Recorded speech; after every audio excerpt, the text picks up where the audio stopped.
Swastiastu, Namo Buddhaya, dan salam kebajikan. Terima kasih saya ucapkan kepada Bapak Ibu guru yang hadir pada hari ini untuk bersama-sama kita sharing.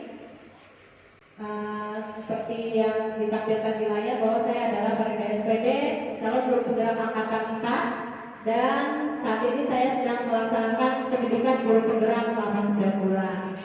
Jadi kali ini karena dalam materi yang disampaikan oleh instruktur kami adalah temanya budaya positif, sebelum kita bersama-sama sharing pada materi ini, marilah kita memulai kegiatan kita dengan berpikir positif terlebih dahulu. Nah, Bapak Ibu yang saya hormati, untuk membangun budaya positif, sekolah itu perlu menyediakan lingkungan yang positif, aman, dan nyaman agar murid-murid mampu berpikir, bertindak, dan mencinta dengan merdeka, mandiri, dan bertanggung jawab. Berkaitan dengan pemikiran Ki Dewantara, adanya keberpihakan pada murid di mana guru menjadi penuntun untuk murid menemukan jati diri dan passionnya. Jadi ini adalah visi saya bahwa saya akan menuntut siswa karena sesuai dengan pemikiran Ki Dewantara pada keberpihakan pada siswa. Guru diharapkan dapat memperlakukan murid seperti anak kandungnya sendiri. Nah, ini adalah pemikiran Ki Dewantara yang jadi saya jadikan visi seperti itu, Bapak Ibu. Nah, yang kedua ada konsep disiplin positif dan motivasi. Jadi salah satu strategi yang perlu ditinjau ulang adalah bentuk disiplin yang dijalankan selama ini di sekolah-sekolah kita. Jadi disiplin yang dimaksud di sini itu bukanlah aturan atau tata tertib saja, melainkan disiplin di sini adalah bagaimana cara guru di dalam kelas bersama-sama dengan siswa menyelesaikan permasalahan yang terjadi misalnya di dalam kelas. Bapak Ibu sekalian, jadi paradigma yang ingin diubah pada teori guru penggerak kali ini itu adalah keyakinan kelas, adanya keyakinan kelas di kelas-kelas. Nah, kalau peraturan kelas atau tertib itu sudah dibuat oleh sekolah, nah kali ini keyakinan kelas itu memang diprogramkan oleh kementerian supaya dibuat oleh kelas masing-masing. Apa itu keyakinan kelas? Keyakinan kelas itu dia dibuat oleh warga yang ada di dalam kelasnya. Nah, mengapa keyakinan tidak peraturan ya? Mengapa keyakinan tidak peraturan? Karena ini kan keyakinan mereka. Misalnya ya, contohnya kita lagi mengapa kita harus pakai masker? Mengapa kita harus jaga jarak? Keyakinan kita kan supaya kita sehat. Nah, mengapa kita di jalan itu tidak harus menggunakan helm? Karena supaya kita selamat di perjalanan, kan seperti itu. Itu adalah bentuk keyakinan. Jadi ini yang dimaksud supaya dibuat di tiap kelas. Dan keyakinan kelas inilah nantinya yang bisa digunakan pada saat guru melakukan restitusi. Nah, nanti akan saya jelaskan juga apa itu restitusi ya. Ini pembentukan keyakinan kelas. Jangan kayak gini bilang ya. Keyakinan kelas ini bersifat abstrak daripada peraturan dan lebih rinci dan konkret. Keyakinan kelas itu berupa pernyataan-pernyataan universal dan keyakinan kelas itu juga dibuat dalam bentuk positif. Misalnya di dalam kelas itu ada larangan jangan buang sampah sembarangan. Nah, itu kita ganti kata-katanya tidak negatif seperti itu, tetapi buanglah sampah pada tempatnya. Begitu. Kemudian keyakinan kelas sebenarnya tidak terlalu banyak, jadi mudah diingat pada warga kelas. Kemudian keyakinan kelas itu selalu diterapkan di lingkungan sekolah. Semua warga kelas sebenarnya ikut berkontribusi dalam pembuatan keyakinan kelasnya lewat kegiatan curah pendapat. Dan bisa ditinjau kembali dari waktu ke waktu apabila memang keyakinan kelas itu dirasa oh ini kurang pas, jadi bagaimana pasnya diubah. Betul tergantung dari keyakinan kelas yang ada di kelasnya. Itu mungkin bersama-sama wali kelas ya bro, ya Bapak Ibu. Nah, kemudian kebutuhan dasar. Kebutuhan dasar manusia itu ada. Jadi sebelum kita, ini kan tugasnya BK biasanya mengonseling anak-anak. Tapi kali ini yang berbeda adalah apabila ada permasalahan di kelas, itu tidak lagi guru itu menyerahkan permasalahan itu langsung ke guru BK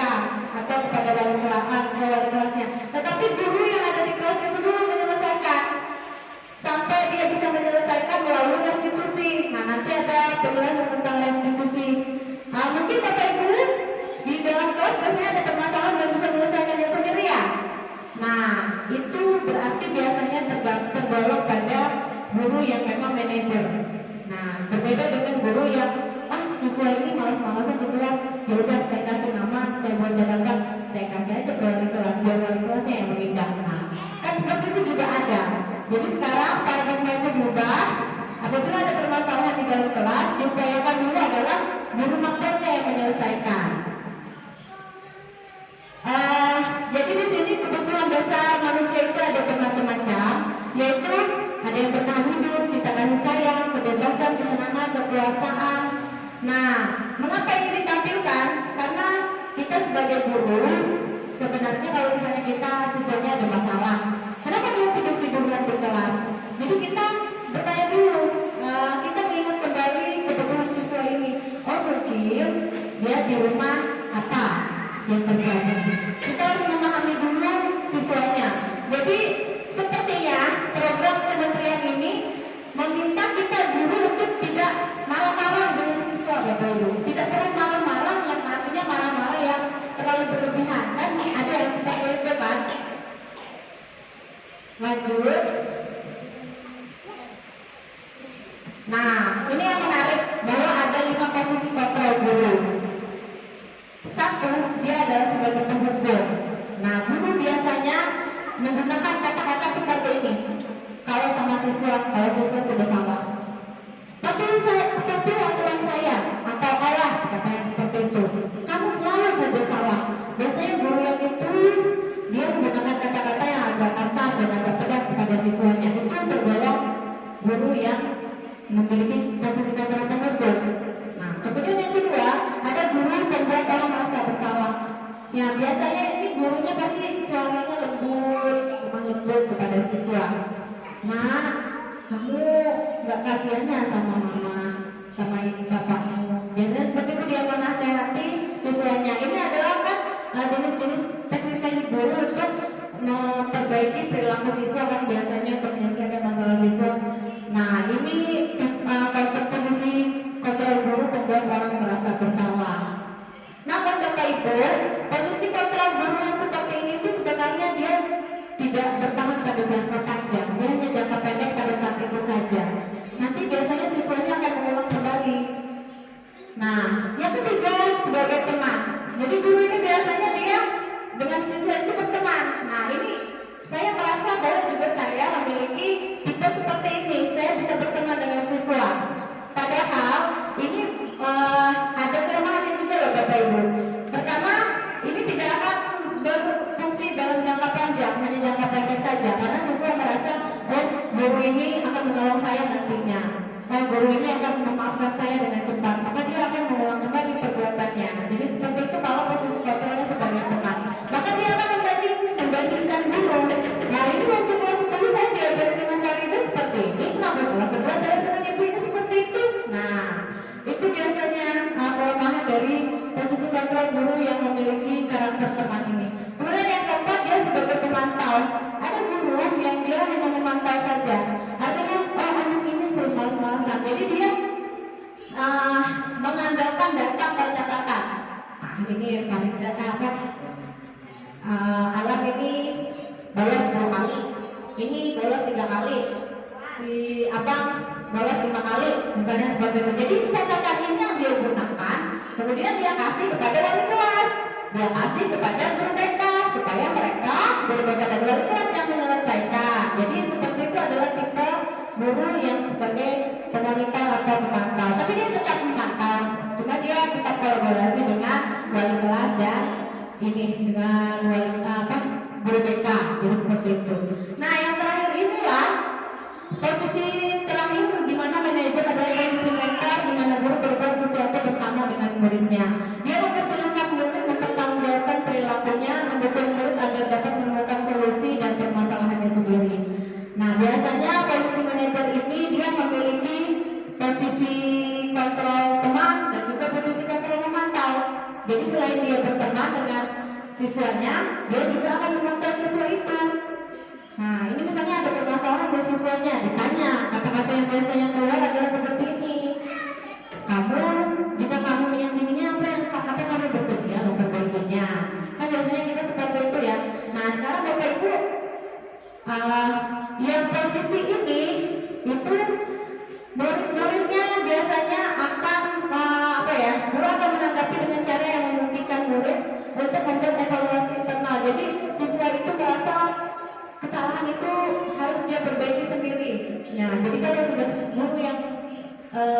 posisi sebagai manajer ini, biasanya siswa itu dia akan memahami dirinya, karakternya sendiri dan memperbaikinya dengan sendirinya tanpa adanya paksaan.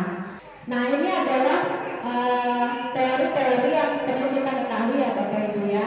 Saya yakin Bapak Ibu di sini itu pasti pengalamannya lebih banyak daripada saya. Jadi nanti kita akan sharing, mungkin tanya jawab seputaran ini. Nah, ini baru masuk ke restitusi yang terakhir. Restitusi ini adalah salah satu kegiatan yang dimaksud atau inti dari budaya positif itu tadi. Restitusi ini adalah kegiatan di mana guru di dalam kelas itu bisa menyelesaikan permasalahan siswanya. Nanti kalau kurikulum baru itu masuk, pasti ini juga akan disampaikan oleh para instruktur yang melakukan pelatihan-pelatihan kita di sekolah maupun di luar sekolah. Nah, restitusi ini dia caranya yaitu memperbaiki hubungan. Jadi memperbaiki hubungan ini seperti misalnya siswa ini menyadari bahwa dia harus memperbaiki hubungan, misalnya dalam kelas dia lagi dia ribut misalnya ya, terus ada guru yang tidak senang dengan keributan itu, lalu gurunya mencoba mendiskusi dia. Nah, siswa ini kesadarannya ini memperbaiki hubungannya dengan guru. Tentunya dia akan meminta maaf. Kemudian restitusi adalah tawaran bukan paksaan. Jadi sekarang guru itu yang jadi di dalam kelas itu bertanya dulu, kamu nak mau restitusi tidak? Ini restitusi kan kata-katanya mungkin baru ya, Bapak Ibu ya. Nanti ini kata-katanya akan menjadi biasa bagi kita. Ketika ada siswa bermasalah, kita akan bertanya, kamu mau direstitusi tidak? Karena ini awal-awal itu harus menanyakan dulu kepada siswa. Kalau dia bilang iya, ya kita akan restitusikan. Restitusi berarti kita akan bersama-sama memecahkan permasalahan itu. Kemudian yang ketiga, menuntut untuk melihat ke dalam diri. Jadi siswa itu bisa kita tanyakan kepada dirimu apa kesalahanmu. Sebagian siswa ada yang bisa menjawab, ada yang tidak bisa. Nah, itu tergantung kontrol posisi gurunya itu tadi. Bagaimana cara dia mengontrol? Bagaimana kalau misalnya Anda penuntut, tentu saja siswanya menjawabnya ada yang bisa berbalik karena dia harus tetap menjawab. Kemudian restitusi mencari kebutuhan dasar yang mendasari tindakan. Nah, itu tadi kita mau mencari permasalahan siswa, tetapi kita juga harus melihat latar belakang sosialnya seperti apa. Nah, kebutuhan dasarnya siswa itu tadi seperti apa? Misalnya seperti dia terlambat, mengapa dia terlambat?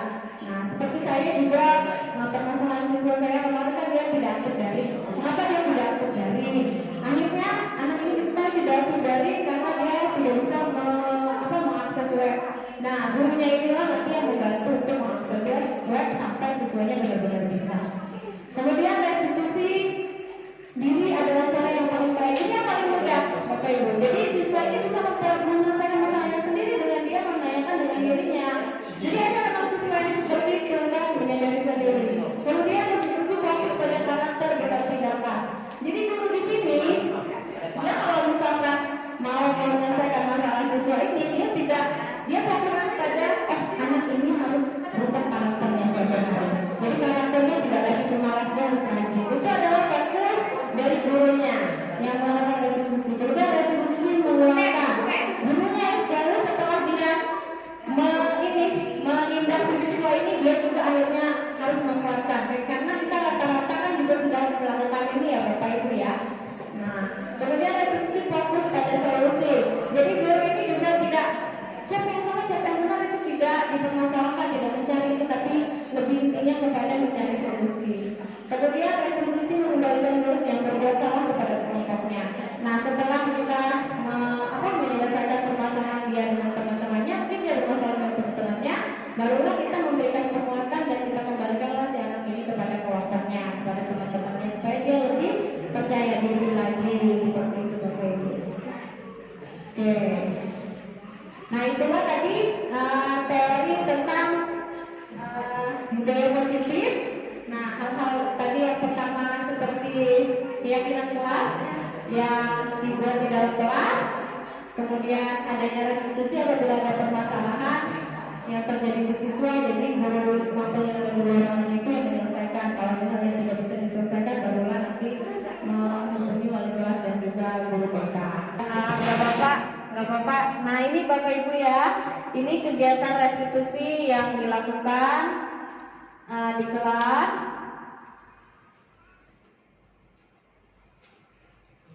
Nah, jadi menyelesaikan permasalahan anak. Jadi seperti itu, Bapak Ibu. Nah, Bapak Ibu yang ada di sini mungkin ada punya masukan kepada saya atau masukan tambahan dari materi yang ada, atau ada pengalaman yang ingin di-sharing. Misalnya Guru BK saat ini ada permasalahan yang belum bisa dikerjakan, bisa kita sama-sama bicarakan di sini. Ada?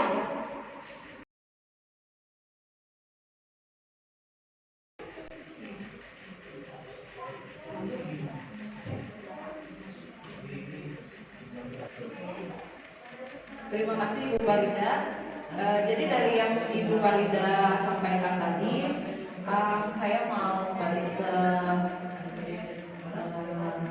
keyakinan kelas. Jadi dulu di awal-awal saya mengajar, itu dulu saya ngajar di SMP ya Bu. Ketika di SMP itu saya membuat keyakinan kelas ini, dan itu bentuknya nanti bentuknya itu kemarin itu adalah semacam kayak kontrak kelas. Jadi semua anak menambahkan apa yang ingin dia peraturan apa yang harus ada di kelas, lalu semua harus menyetujui, dan mereka semua itu kayak bikin tanda tangan di dalam kertasnya itu. Jadi waktu itu karena siswanya cuma 10 orang, jadi sangat mudah untuk melaksanakannya, jadi nggak terlalu banyak kan. Kalau misalnya pembentukan keyakinan kelas ini sepertinya kurang lebih gunanya itu ya Bu? Iya betul, betul. Cuma ya betul. mungkin untuk sekarang ini mungkin karena saya sudah terlalu lama jadi guru, jadi lama-lama kayak bikin keyakinan kelasnya itu nggak dijalankan lagi gitu.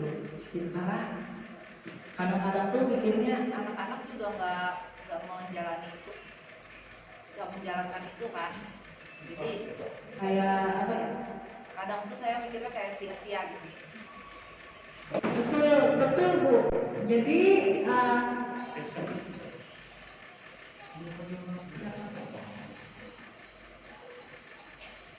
betul Bu. Jadi itu memang sudah ada keyakinan kelas itu. Kadang-kadang kalau misalnya sudah mau pembentukan organisasi kelas, ada biasanya anak IPA membuat seperti keyakinan kelas.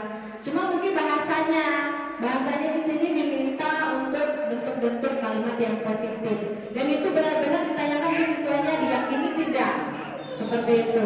Jadi kalau kayak biasanya kalau misalnya terlambat sekian jam, denda berapa ribu kan, seperti itu. Nah itu yang dihindari maksudnya Bapak Ibu. Dan menggunakan kalimat-kalimat yang positif yang diminta di keyakinan kelas kali ini. Ya, terima kasih Miss Jo. Memang betul Miss Jo, itu sudah kita terapkan sebenarnya ya. Cuma ini kayaknya memang harus dilaksanakan di tiap kelas dan diketik atau ditempel di dinding kelas. Jadi setiap ada permasalahan, misalnya dia terlambat, dia ini, guru yang ada di dalam kelas itu tuh coba kalau baca keyakinan kelas kalian. Misalnya guru bahasa Inggris masuk, kamu terlambat, coba mau baca keyakinan kelas kalian. Nah, jadi dia sudah ada pegangan, jadi seperti itu. Ya, ada lagi nggak Bapak Ibu yang ingin bertanya atau ingin sharing? Silakan Pak Terang.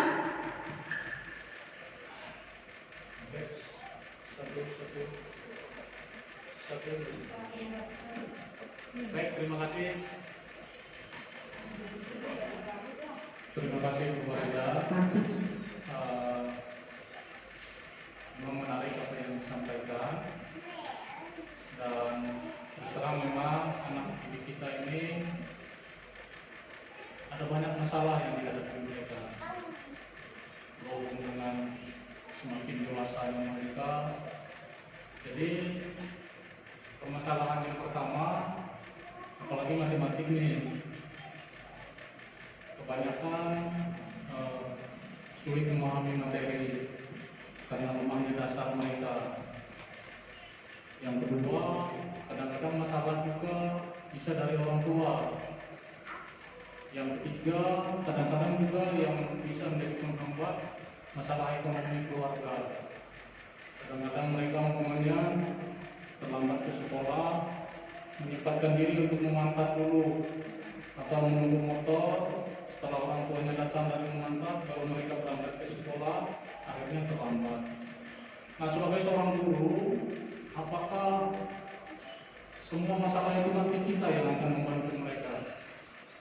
Ataukah hanya masalah-masalah yang berkaitan dengan bidang studi kita? Karena menurut saya kalau sudah nanti berbicara masalah ekonomi, mungkin kita hanya bisa sebagai pendengar saja. Mungkin itu yang ingin saya tanyakan. Jadi intinya, bagian mana yang kita bisa bantu anak-anak itu? Apakah nanti semuanya kah? Atau yang bagaimana? Terima kasih. Ya, tes.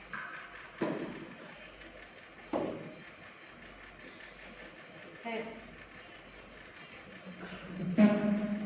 terima kasih Pak Terang, pertanyaan yang sangat bagus.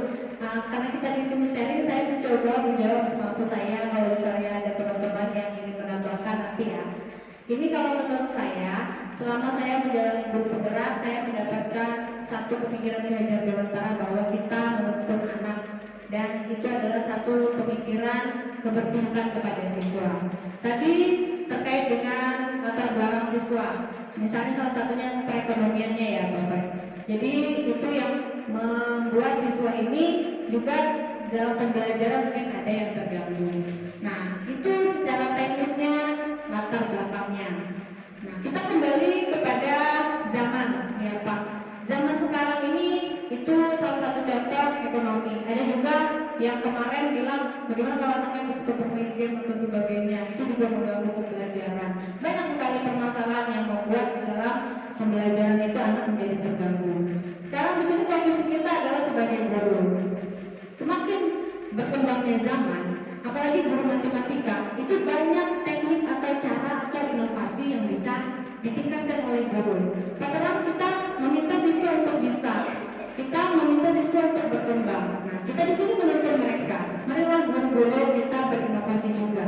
Jadi kita gunakanlah media pembelajaran yang menarik untuk mereka, agar mereka fokus pada pembelajaran kita pada saat itu. Insya Allah, misalnya inovasi kita nih ya Bapak ya, kita istilah guru matematika Ibu Dia, mungkin Ibu Dia juga punya kelompok mata pelajaran matematika yang banyak sekali inovasinya ya Bu Dia ya, dengan pembelajaran matematika sehingga siswa bisa tertarik. Nah, biasanya Pak Terang, kalau misalnya kita punya inovasi atau terobosan nih, gambar, slide atau video pada saat kita mengajar, yakin saja siswa itu akan fokus pada kita. Mereka tidak sempat lagi untuk bercanda dengan temannya, tapi fokus pada kita. Itulah tantangan kita, mengapa kita sekarang ini selain menuntut siswa seperti itu, kita juga harus berinovasi. Karena zaman kita ini kan semakin berkembang ya Pak ya. Kita jangan mau kalah dengan inovasi-inovasi yang ada di handphone tentang game-game itu. Jadi kita juga berinovasi. Jadi begitu pemahaman saya Pak Terang. Tapi saya yakin guru-guru yang lain mungkin ada pemahaman yang lain yang bisa ditambahkan di forum ini. Oke, terima kasih Bu. Kalau yang dijelaskan Bu Farida ini saya mengerti itu bagian daripada pembelajaran. Ketika ada masalah kendala dalam pembelajaran, saya sepakat memang kita harus terus mengembangkan diri, berinovasi supaya kita lebih maju lagi. Terkait dengan kendala ekonomi tadi. Oh iya, betul. Silakan. Tes. Kalau untuk perekonomian siswa, tentu saja kita sebagai guru itu punya batasan ya Pak ya. Jadi untuk batasan-batasan seperti ini kita tanggung jawabnya adalah untuk mengajar. Kalau untuk sekolah, biasanya siswa itu yang tidak mampu kan sudah bisa mengajukan untuk permohonan tidak mampu kepada pihak sekolah. Nah, hal-hal lain yang di luar itu yang tidak mampu, seperti apa yang dimaksud Pak? Kalau untuk sekolah kan dia mampu aja. Mungkin bisa lebih spesifik lagi Pak Terang. Ekonomi tadi kendalanya ekonomi. Memang mungkin kalau BPP bisa dibantu dah, tidak bayar. Tapi contoh konkretnya umpamanya dia terlambat nih karena membantu orang tua kerja dulu. Lalu kita gimana sikap kita? Apakah membiarkan anak itu saja terus terlambat? Baik, sepengetahuan saya Pak Terang,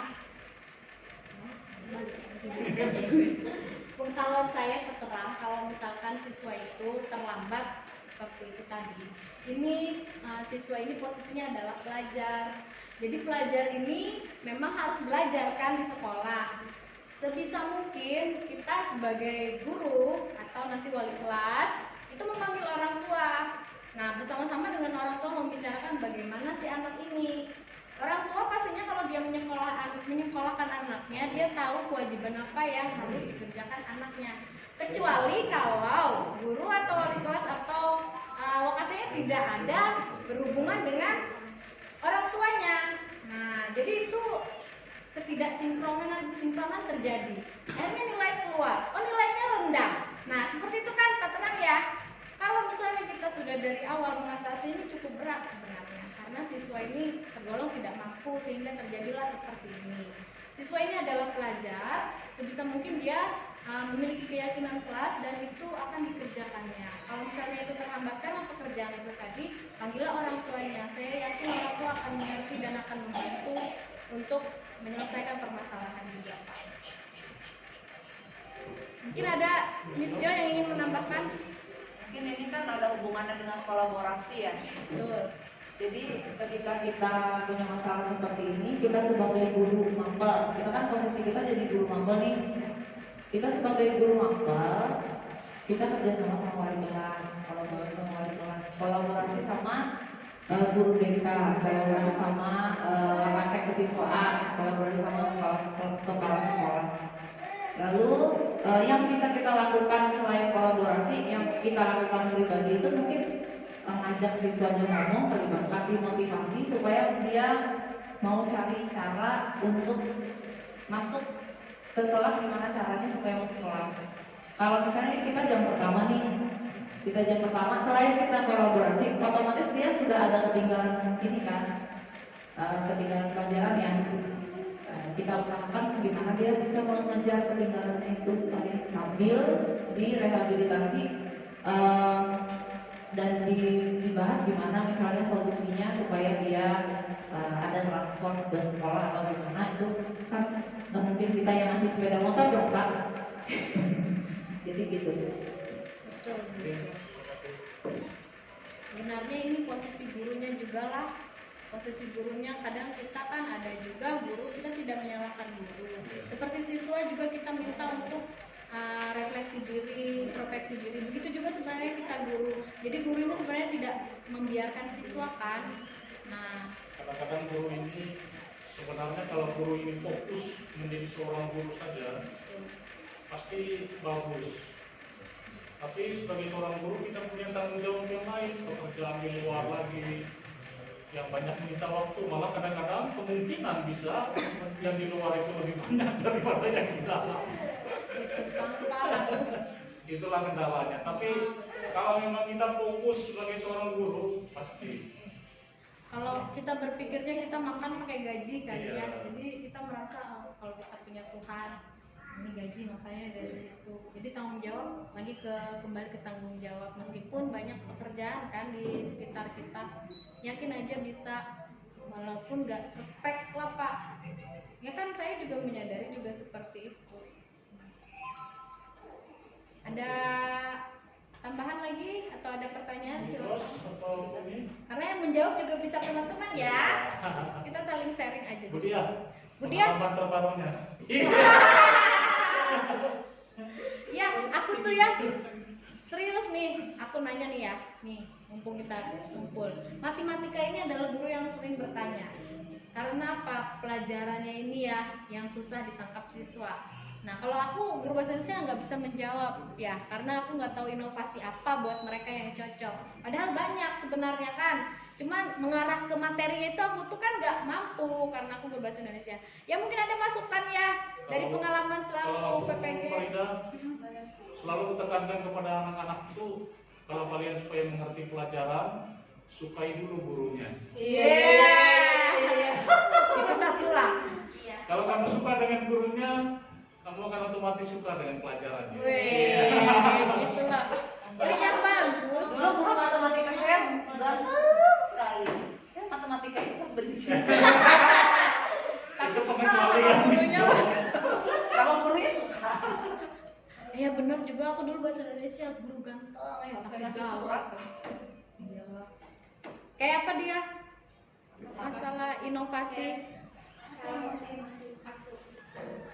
Kalau pendapat saya katakan sebagai guru matematika di bawah, benar yang dibilang Fajar tadi bahwa memposisikan bukan di betapa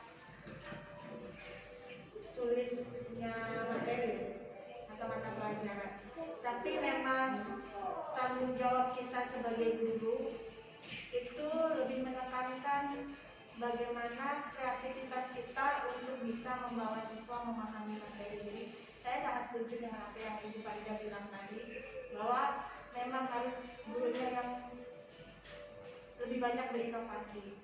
Itu yang saya juga sedang perbaiki untuk tahun-tahun ini, terutama di dalam penyajian materinya. Karena berkembangnya zaman, kita nggak bisa tetap pakai pola kita yang lama, tapi kita juga perbaiki. Dan bersyukurnya dengan kemajuan teknologi ini banyak sekali memudahkan bagi guru, terutama bagi kami. Matematika itu kan kecenderungannya banyak yang abstrak, tapi kami harus bisa menyampaikan ke siswa dan siswa bisa menangkap, kan seperti itu.